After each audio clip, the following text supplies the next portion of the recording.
ठाकुर जी किस भाव से प्रसन्न होते हैं। ठाकुर जी को चंदन अर्पित करने से ठाकुर जी सौंदर्य प्रदान, इसलिए मत करना, बात बता रहे हैं हम, कहीं आसक्त होकर के इसीलिए चंदन लगाने लग जाओ रोज के, हम फेयर एंड लवली तो बहुत लगाई, अब चंदन लगाओ ठाकुर जी को, हम गोरे हो जाएं नहीं, स्वार्थ में मत कीजिएगा। लेकिन भागवत जी में बताया गया है कि वस्त्र पहनाने से, जो ठाकुर जी को नित्य नए नए वस्त्र पोशाक धारण कराते हैं, तो ठाकुर जी भी फिर विचार करते हैं कि जीवन में कभी भी इनको वस्त्रों का अभाव ना हो, सदा इनके वस्त्र बने रहें। वस्त्र पहनाने का मतलब क्या है?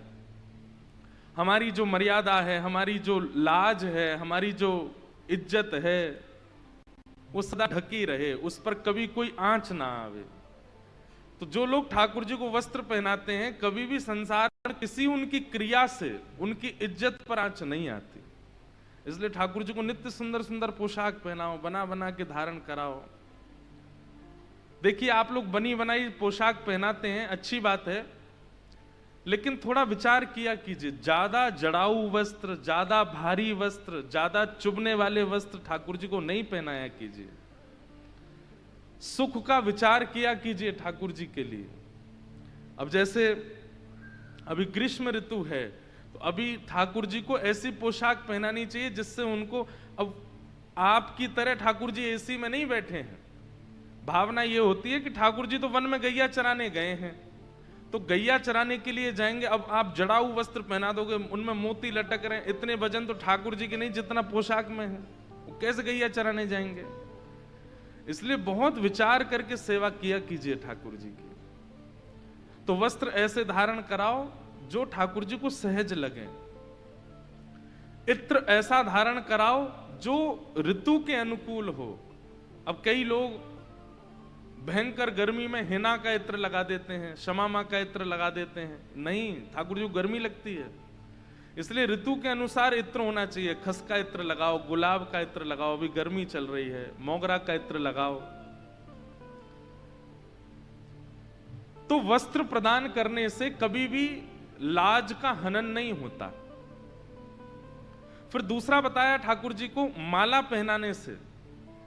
एक माली के यहां भी ठाकुर जी गए थे, तो उसके विषय में कहते हैं कि माला पहनाने से ठाकुर जी कभी, माला में 3 गुण होते हैं। पहला गुण होता है शीतल, माला जो है ठंडी होती है, ठंडक प्रदान करती है।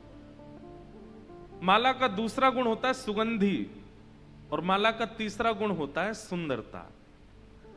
ये तीनों वस्तु जो ठाकुर जी को माला पहनाते हैं, अब हम फिर से कहेंगे बाजार से खरीदी हुई नहीं, अपने हाथ से बना के पहनाओ। ठाकुर जी जितने बड़े हैं, जैसा उनका कद है, उसके अनुसार अपने हाथ से बना के ठाकुर जी को माला धारण कराओ। फिर उसके भी नियम होते हैं, जब ठाकुर जी को भोग लगा रहे हैं उस समय पर्दा करके ठाकुर जी की माला उतार दीजिए। जैसे हम लोग भोजन करने बैठते हैं तो सहज होते हैं ना, अपने बाजू ऊपर करते हैं, पटका वटका उतार देते हैं, थोड़े सरल बन के पाते हैं। ऐसे ठाकुर जी जब प्रसाद पाए तो उनकी मालाएं उतार दीजिए, और प्रसाद जैसे ही हो जाए उसके बाद प्रसाद पधरा करके फिर पुनः हाथों, फिर माला धारण कराओ, फिर दर्शन खोलो। ऐसे बड़े नियम है ठाकुर जी के। तो माला धारण कराने से शीतलता प्रदान करते हैं ठाकुर जी, इसको ठंडा रखेंगे फिर जो नित्य माला धारण कराते हैं। फिर तीसरा आया कुब्जा के ऊपर कृपा। तो कुब्जा ने ठाकुर जी को चंदन लगाया, 3 जगह से टेढ़ी थी उसकी कमर, उससे कोई बात करता नहीं था, सब कुरूपणी कहकर के कुब्जा कुब्जा बोलते थे। जैसे ही ठाकुर जी के बगल से निकली, भगवान बोले अरे सुंदरी। कुब्जा चलती चली गई, बोले मुझे सुंदरी कौन बोलेगा? ठाकुर जी बोले अरे हम तुमसे कह रहे हैं चंदन वाली सुंदरी। कुब्जा बोली मैंने जीवन में पहली बार अपने लिए सुंदर शब्द का प्रयोग देखा है, आप मुझे ही सुंदर बोल रहे हैं? बोले हाँ, आप सुंदर को सुंदर नहीं बोलूंगा तो क्या बोलूंगा? कुब्जा बोली मैं आपको किस अंग से सुंदर लग रही हूं? मैं तो बिल्कुल सुंदर नहीं हूं, मेरा रूप कोई देखना नहीं चाहता है। महाराज कंस को मेरे हाथ का घिसा चंदन प्रिय लगता है, वो भी चंदन लगवाते हैं तो नजर नीची करके, मेरा मुख नहीं देखते, मैं इतनी सुंदर नहीं हूं। ठाकुर जी बोले हमारी इच्छा हो रही है कि आज ये चंदन आप हमको लगाओ। कुब्जा के तो नेत्र मानो जैसे सजल जैसे हो गए। कुब्जा जैसी समीप गई, भगवान के माथे पर चंदन लगाने लगी। आज तक जिसको नेत्र भर के किसी ने नहीं देखा, ठाकुर जी उसके आंखों में आंख डाल करके देख रहे हैं। कुब्जा के तो आनंद की सीमा नहीं।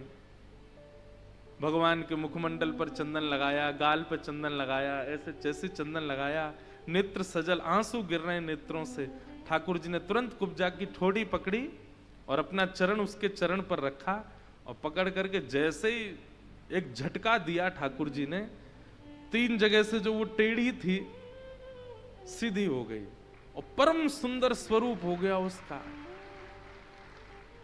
ठाकुर जी बोले अब यहां नहीं रहना तुमको, ये सीधा मार्ग वृंदावन जाता है, जाओ किशोरी जी की शरण ग्रहण कर लो, वहीं रहो। और कुब्जा को वृंदावन ठाकुर जी ने भेज दिया। हर बात ताली बजाने की नहीं होती, सुना करो।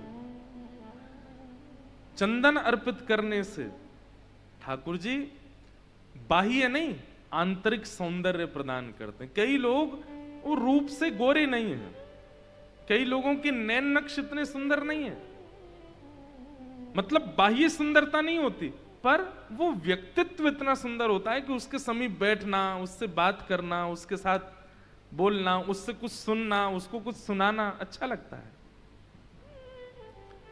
अब जिसको संसार सुंदरता मानता है ना, चाहे वो बालों के तरीके हों, चाहे वो नैन नक्श हों, चाहे वो वस्त्र आभूषण हो, हमारे ब्रज में चले जाओ, वृंदावन महात्माओं के दर्शन करो, गुदरी पहनते हैं, यमुना जी में धोते हैं, जिसमें यमुना जी में जबकि इतनी रज है, उस रज युक्त यमुना जी में वस्त्र धोते हैं, उनको पहन लेते हैं, जटा जूट रखते हैं, पूरे मुंह पे चंदन लगा लेते हैं, फिर भी इतने सुंदर लगते हैं।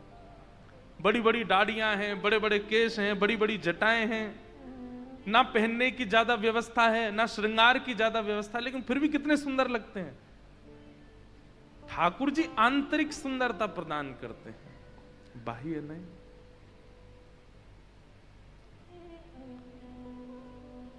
हृदय से सुंदर। एक बात कहें, मुख से सुंदर लगने वाला व्यक्ति, स्वरूप से सुंदर लगने वाला व्यक्ति बहुत लंबे समय तक अच्छा नहीं लगता। आप अत्यंत सुंदर व्यक्ति के साथ रहने लगिए, 10 दिन, 15 दिन, 20 दिन, 50 दिन, 5-6 महीना बढ़िया लगेगा, फिर उसके बाद उसकी सुंदरता के आप आदी हो जाओगे, फिर वो सुंदर नहीं लग सकता उतना। इसलिए व्यवहार का सुंदर व्यक्ति होना चाहिए, स्वरूप का सुंदर नहीं। दक्षिण भारत में हमारे श्री वैष्णव रामानुज परंपरा में एक भक्त हुए, उनका नाम था धनुर्दास।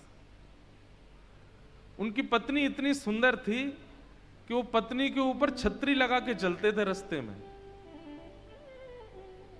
सोचो, कई बार लोगों ने सोचा ये भैया कोई बहुत बड़े घर की कन्या है, ये उसका कोई दास होगा, उसका नौकर चलता है पीछे। बाद में पता चली नौकर नहीं है, वो पतिदेव हैं।